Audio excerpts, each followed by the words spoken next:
मी आज करणार आहे चवळीची भाजी.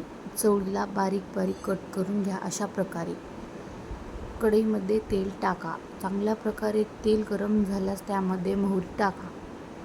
चांगल्या प्रकारे मोहरी कडल्यानंतर त्यामध्ये जिरे, बारीक केलेला लसूण चांगल्या प्रकारे कडू द्या आणि मिक्स करून घ्या. चांगल्या प्रकारे मिक्स झाल्यास आपण कट केलेली चवळी टाका आणि चांगल्या प्रकारे त्यालाही मिक्स करून घ्या. आपल्याला चवळी तेलातच चांगल्या प्रकारे वापरून घ्यायची आहे. 5 मिनिटांसाठी झाकून ठेवा. 5 मिनिटांनंतर आपण बघू शकता आपली चवळी बऱ्यापैकी वापरली आहे. त्याला चांगल्या प्रकारे मिक्स करून घ्या. चवीनुसार मीठ टाका.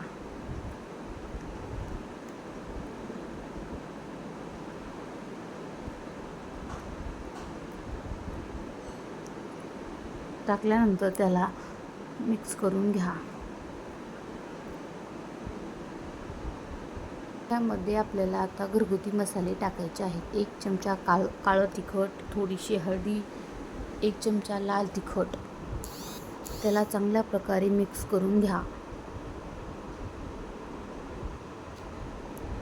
त्यानंतर त्यामध्ये शेंगदाण्याची चटणी टाकून त्यालाही चांगल्या प्रकारे मिक्स करून घ्या. आपण बघू शकता किती छान दिसत आहे आपली चवळी. त्यामध्ये वाटीभर पाणी ॲड करा आणि त्याला 5 मिनिटांसाठी झाकून ठेवा. 5 मिनिटांनंतर आपण बघू शकता चांगल्या प्रकारे उकळली आहे.